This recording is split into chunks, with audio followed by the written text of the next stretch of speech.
को देखिए।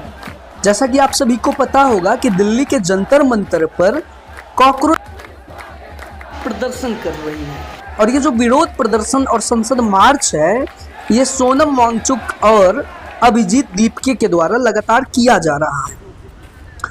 फिलहाल में जो सोनम वांगचुक अपना संदेश जारी किए हैं एक्स पर वो ये कि मैं अपना अनशन जारी रखूंगा, शांतिपूर्ण तरीके से विरोध कर रहे यूथ के साथ जिस तरह की बर्बरता बढ़ती जा रही है उसे देखते हुए मैंने अपना अनशन तब तक जारी रखने का फैसला किया है जब तक युवा नेताओं को संसद भवन में सांसदों से मिलने की इजाज़त नहीं मिल जाती।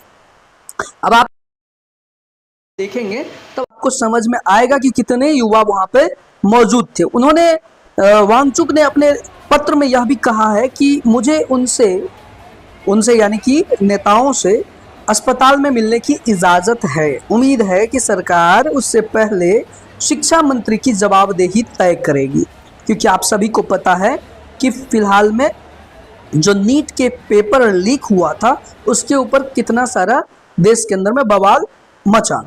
लेकिन एक चीज़ समझ से परे है कि इतने सारे नीट के जो छात्र छात्राएं हैं ये कॉकरोच जनता पार्टी के हैं, ये थोड़ा सा सोचना मुनासिब भी होगा।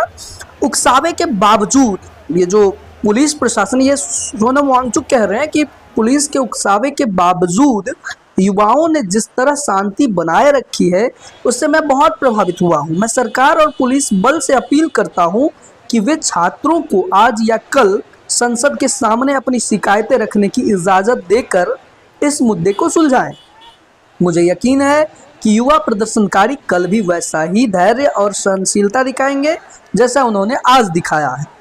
हालांकि पुलिस लाठीचार्ज जो की है वो ज़बरदस्त की है, कुछ का तो अंग भंग तंग तोड़ दी है। अब सवाल ये उठता है कि इस देश में यूजीसी जैसा काला कानून लाने वाला धर्मेंद्र प्रधान की इस्तीफा हो या ना हो, इस देश में बार बार पेपर लीक की जो ये चीज़ें चल रही है उनका जो है सो इसके विषय पर क्या रुख है और मोदी जी कुछ बोल नहीं रहे हैं, ये बहुत बड़ी चिंता का विषय है। पिछले 12 वर्षों से मोदी जी एक भी प्रेस कॉन्फ्रेंस करके नहीं किए हैं, तो ये एक चिंता का विषय है कि देश का भविष्य किधर जा रहा है।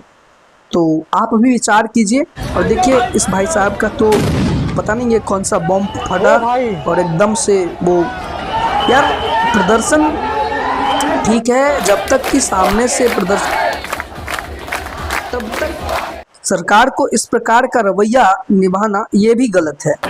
तो लेकिन सोनम वांगचुक जी जो प्रयास कर रहे हैं वो बहुत सही कर रहे हैं, लेकिन उनका तरीका बहुत गलत है। इस विषय पर आपका क्या राय है, ज़रूर बताएं।